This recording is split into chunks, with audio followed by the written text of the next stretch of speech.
Alam nyo ba, marami sa atin ang nagsisimula sa pagbabike na pagkatapos lang ng ilang kilometro ay hinihingal na, sumasakit ang binti at akala natin ay mahina lang talaga ako, hindi ako pang malayuan. Pero ang totoo, walang ipinanganak na agad-agad malakas sa pagbabike. Ang lakas at tibay ay pinaghihirapan, pinagsasanay at tinututukan. Una sa lahat, ang pinakamahalagang susi ay consistency.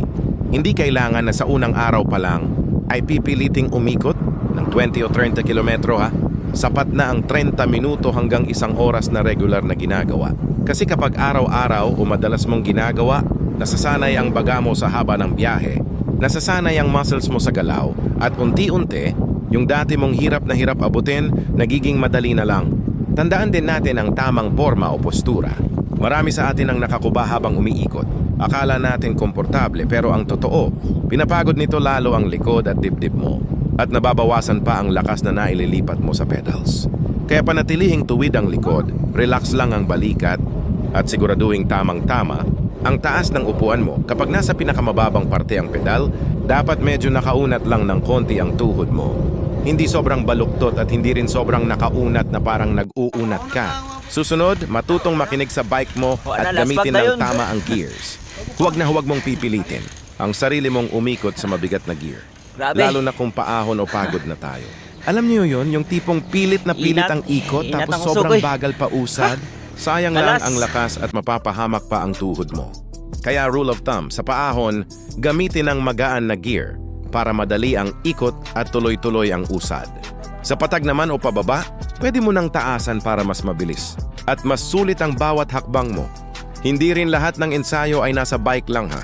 Pwede tayong magpalakas kahit nasa bahay lang. Gawin ang simpleng squats, lunges at planks. Yung mga pinakapinagyan palike sa binti, hita at core na siya talagang gamit natin sa pagbabike. Kapag malakas ang mga parteng ito, mas madali para sa atin ang humakbang kahit matagal na tayong umiikot at hindi agad sumasakit ang katawan. At syempre, huwag nating kalimutan alagaan ang sarili.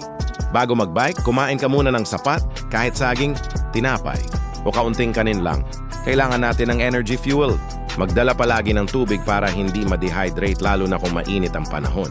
At pagkatapos ng biyahe, magpahinga ka at matulog ng sapat. Kasi alam nyo ba, doon lumalakas ang muscles natin. Habang nagpapahinga tayo, doon ito nagre-recover at lumalakas para sa susunod na ensayo.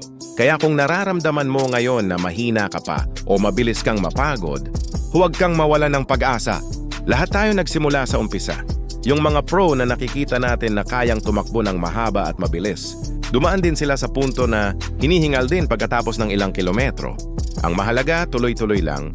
Unti-unti mong dinadagdagan ng challenge at iniintindi mo ang katawan mo.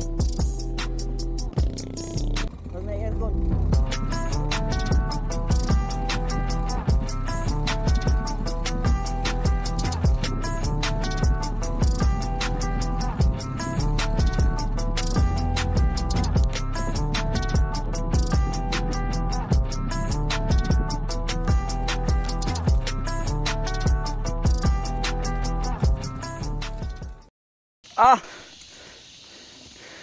Birada! Sulit! Ulit-ulitin ko sa'yo ang nadarama Tauhay Hills. puso. Hill.